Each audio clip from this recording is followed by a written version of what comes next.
मेरी बड़ी बहन आरती की शादी को 1 साल हो चुका था। दीदी काफ़ी सुंदर हैं और जीजा जी भी काफ़ी हष्ट-पुष्ट हैं। शादी के बाद दीदी कम ही हमारे घर आया करती थीं, क्योंकि जीजा जी को दीदी के बिना बिल्कुल भी रहा नहीं जाता था। दीदी और जीजा जी एक दूसरे से बहुत प्यार करते हैं और एक दूसरे के बिना नहीं रह सकते। ये बात मुझे उस दिन समझ में आई जब दीदी दिवाली पर हमारे घर आई हुई थीं। दीदी को आए 1 हफ्ता हो चुका था, लेकिन जीजा जी के फ़ोन दिन भर में कई बार आते रहते थे। दीदी अक्सर कहती थीं, इतनी जल्दी कैसे आऊं, कुछ दिन और रुकने दो। पर आप भी फ़ोन करके ऐसी ऐसी बातें करते हो जिससे मुझे भी आपकी बहुत याद आने लगती है। उतने में मम्मी आ गईं और दीदी ने फ़ोन काट दिया। मम्मी ने दीदी को किचन में बुला लिया, क्योंकि दिवाली की मिठाई, चिवड़ा, करंजी वगैरह बनानी थीं। हम सब ने मिलकर शाम तक आधी चीज़ें बना ली थीं और बाकी की मिठाई अगले दिन बनाने का तय हुआ। शाम ढल चुकी थी और मैं खिड़की से बाहर देख रही थी। तभी मैंने देखा कि जीजा जी बाहर खड़े हैं। मैंने जल्दी से दीदी को आवाज़ लगाई। दीदी बाहर आते ही बोलीं, आप तो सच में आ गए। मुझे लगा फ़ोन पर आपने ऐसे ही कहा था। इतने में मम्मी भी आ गईं और बोलीं, मेहमान, आप कब आए? कोई खबर नहीं, कुछ नहीं। पहले बोल देते तो आपकी खातिरदारी के लिए पहले से तैयारी कर लेते। जीजा जी बोले, नहीं, सासू माँ, काम से शहर आया हुआ था, तो सोचा आप लोगों से मिलते हुए ही जाऊं। मम्मी ने कहा, जाने की बात अभी से मत कीजिए। अभी आए हैं तो खाना पीना खाकर आराम करके सुबह जाना। मैं आपको अभी बिल्कुल नहीं जाने दूंगी। जीजा जी कुछ नहीं बोले और मुझे भी मालूम था कि जीजा जी जाने के लिए नहीं आए हैं। इतने में दीदी पानी लेकर आईं और जीजा जी को पानी देते हुए धीरे से फुसफुसाईं, मुझे अच्छे से पता है कि आप किस लिए आए हैं। 1 हफ्ता भी नहीं रह पाए मेरे बिना। जीजा जी मुस्कुराकर बोले, तुम हो ही ऐसी। यह सुनकर दीदी शर्माकर मुस्कुराईं और वहां से चली गईं। थोड़ी देर में खाना बनकर तैयार हो गया। हम सब ने साथ में खाना खाया और बातें करते करते रात बिताई। जीजू का बिस्तर बाजू वाले कमरे में लगाया गया था और सबको अब सोने की तैयारी करनी थी। घर के सारे लोग अपने अपने कमरे में सोने चले गए थे, लेकिन मैं, दीदी और जीजू अब भी सोफे पर बैठे टीवी देख रहे थे। टीवी पर हम आपके हैं कौन मूवी चल रही थी, जो मुझे बहुत पसंद थी और दीदी को भी।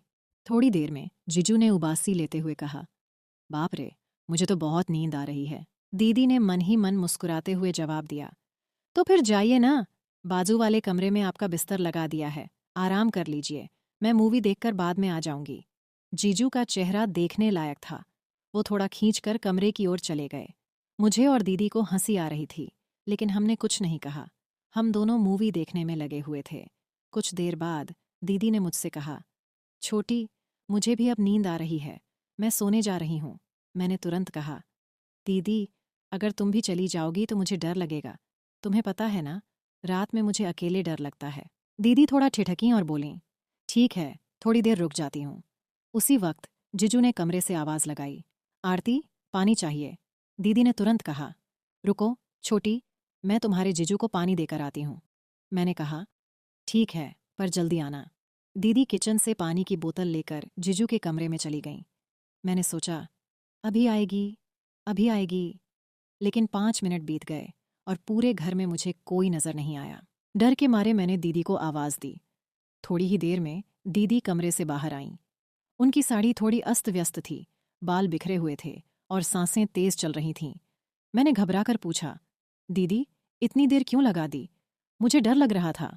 दीदी ने हंसते हुए कहा, अरे, वो कुछ नहीं, तुम्हारे जीजू को बहुत प्यास लगी थी, इसलिए पानी देने में थोड़ा समय लग गया। इतने में जीजू कमरे से बाहर आए और बोले, अरे, मेरे फ़ोन की बैटरी खत्म होने वाली है, क्या तुम मेरे लिए चार्जर ला दोगी? दीदी ने जवाब दिया, ठीक है, देखती हूँ, आप यहीं रुकिए। लेकिन जीजू ने कहा, अरे, तुम देखो, मैं कमरे में वेट करता हूँ। यह कहते हुए वे वापस कमरे में चले गए। दीदी मेरे कमरे में गई और वहां से मेरा फ़ोन चार्जर उठाकर जीजू को देने उनके कमरे में चली गईं। मैंने सोचा कि चार्जर देकर वो तुरंत वापस आ जाएंगी, लेकिन थोड़ी देर बीत गई और दीदी का कोई अता पता नहीं था। मैंने एक बार फिर से दीदी को आवाज़ दी, लेकिन कोई जवाब नहीं आया। मैं समझ गई कि शायद दीदी चार्जर लगाकर फ़ोन की चार्जिंग में व्यस्त होंगी। थोड़ा डर भी लग रहा था, इसलिए मैंने टीवी बंद किया और अपने कमरे में सोने चली गई। लेकिन मुझे नींद नहीं आ रही थी। बिस्तर पर लेटकर मैं अपना फ़ोन चलाने लगी। आधे घंटे बाद मेरा फ़ोन डेड हो गया। उसकी बैटरी खत्म हो चुकी थी। अब मैं इधर उधर चार्जर ढूंढने लगी, लेकिन याद आया कि मेरा चार्जर तो दीदी ले गई हैं। अब मैं असमंजस में थी, क्या चार्जर लेने के लिए जाऊं या नहीं। नींद तो वैसे भी नहीं आ रही थी और बोरियत भी हो रही थी। मैंने सोचा कि शायद चार्जिंग अभी शुरू ही हुई होगी। मन ही मन मैंने तर्क किया कि आजकल के फास्ट चार्जर कितनी जल्दी फ़ोन चार्ज कर देते हैं। फिर भी कुछ फ़ोन ऐसे होते हैं जिनकी बैटरी इतनी धीमी चार्ज होती है कि चाहे कितना भी फास्ट चार्जर लगा लो, वक्त लग ही जाता है। मैं सोचने लगी कि एक बार जाकर देख ही लूं कि जीजू का फ़ोन कितना चार्ज हुआ है, या फिर अभी चार्जिंग शुरू ही हुई है। लेकिन यह विचार मेरे दिमाग में घूम रहा था कि आखिर मुझे कमरे में जाना चाहिए या नहीं। मुझे बोरियत महसूस हो रही थी और फ़ोन के बिना समय काटना मुश्किल लग रहा था। आखिरकार मैं चार्जर लेने के लिए जीजू और दीदी के कमरे की ओर बढ़ी। जैसे ही दरवाज़ा खोलने की कोशिश की, वह अंदर से बंद था।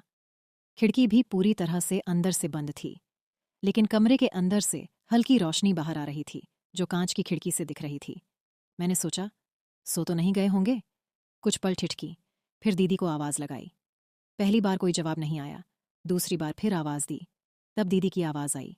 क्या है? क्यों परेशान कर रही है इस टाइम पर? मैंने कहा, दीदी, वो मेरा फ़ोन चार्जर अंदर रह गया है। मेरा फ़ोन बंद हो गया है, चार्जिंग करनी है। जीजू का फ़ोन चार्ज हो गया हो तो मुझे चार्जर दे दो। दीदी ने थोड़ी खींच भरी आवाज़ में कहा, अरे, नहीं हुआ है फ़ोन चार्ज। तुम्हारे जीजू के फ़ोन को चार्ज होने में काफ़ी समय लगता है। चार्जिंग तो अभी अभी शुरू हुई है। तुम जाकर सो जाओ, परेशान मत करो। मैंने कहा, दीदी, बस 10 मिनट के लिए चार्जर दे दो। मेरा फ़ोन फास्ट चार्जिंग करता है। दीदी ने जवाब दिया, ठीक है बाबा, लाती हूँ। तू अपने कमरे में जा। मैं अपने कमरे में लौट गई। थोड़ी देर बाद दीदी चार्जर लेकर आईं और बोलीं, ये ले तेरा चार्जर, अब परेशान मत कर। जैसे ही मैंने चार्जर लिया, मेरी नज़र दीदी पर पड़ी। मैंने हैरानी से पूछा, दीदी, आपने ये क्या पहना है? ये तो जीजू का शर्ट है। आप तो साड़ी में थी ना? दीदी ने झेंपते हुए कहा, चुप बैठ, मैं जा रही हूँ। यह कहकर दीदी वापस कमरे में चली गईं। मैंने चार्जर से अपना फ़ोन चार्ज करना शुरू कर दिया। सिर्फ 15 मिनट में मेरे फ़ोन की काफ़ी बैटरी चार्ज हो गई थी। मैंने सोचा, चलो, अब चार्जर वापस दे आती हूँ। अगर दीदी सो भी रही होंगी तो मैं खुद जीजू का फ़ोन चार्जिंग पर लगा दूंगी। मैं चार्जर लेकर दीदी और जीजू के कमरे की ओर गई। इस बार दरवाज़ा थोड़ा सा खुला हुआ था। शायद दीदी जल्दी में बंद करना भूल गई होंगी। जैसे ही मैंने दरवाज़ा खोला और अंदर कदम रखा, मेरे सामने ऐसा नज़ारा था जो मैंने अपनी ज़िंदगी में कभी नहीं देखा था। मेरी आंखें फटी की फटी रह गईं। मुझसे ये बहुत बड़ी गलती हो गई थी। मुझे अंदर आने से पहले आवाज़ देनी चाहिए थी। मैं ये कैसे भूल सकती थी कि यह शादीशुदा जोड़ा है। मुझे उन दोनों को देखकर बेहद शर्म आ रही थी। लेकिन दीदी और जीजू को इस बात का ज़रा भी अंदाज़ा नहीं था कि मैं दरवाजे पर खड़ी हूँ और उन्हें देख रही हूँ। उसके बाद जो हुआ, उसे जानकर आप इतने हैरान हो जाएंगे कि आपको एक बड़ा झटका लगेगा। कहानी का अगला भाग जानने के लिए तैयार रहिए। अगर आपको यह पहला हिस्सा अच्छा लगा तो हमें कमेंट्स में ज़रूर बताएं। कहानी के दूसरे भाग को जल्द ही लाने की कोशिश करूंगी। बस एक लाइक कर दीजिए और मेरा काम है कहानी का अगला हिस्सा आप तक पहुंचाना। वीडियो पर 1000 लाइक्स होते ही पार्ट 2 आ जाएगा। तब तक के लिए बाय।